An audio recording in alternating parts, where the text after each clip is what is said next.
Hi guys, for today's video ay kakain na tayo ng ating pananghalian at ito yung niluto natin kanina, ang tinolang isda at may kasamang tahong. Yan ang pananghalian natin ngayon. So ano kayo guys, anong ulam nyo? Litong Bisaya to guys. Ang tawag sa amin ng sinabawang isda is tinola. Durugin natin yung sili na green. Ang sarap nito kasi may tanglad, kamatis, and luya para hindi siya balansa. Sariwang-sariwa yung isda natin. Malagyan na yung tubig. Ang sarap ng sabaw. Sayang kakain ka ng tahong. Try mo to. Akala naman o. Tahong.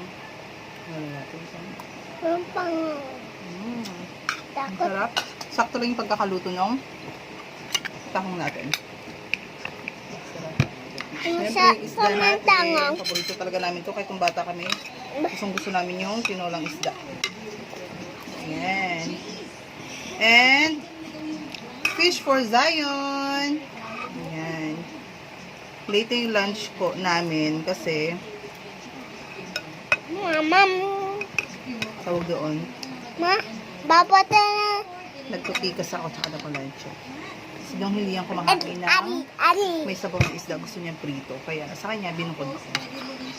Prito sa kanya. Niluluto ko. Abug. Pigs.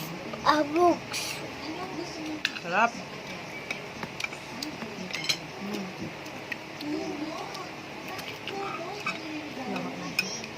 Simpleng ulam, pero masarap. Kain tayo guys, anong ulam nyo? Sarap?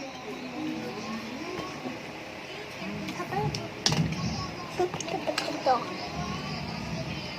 Sarap. Ang sarap ng sabaw niya. Sabaw. Mama, sabaw. Yes. Sarap. Very good yan. See you lamang guys. Thank you for watching. Mama, Bye. balong, Happy mama, lunch balong, day. mama, balong. Balong. Yes.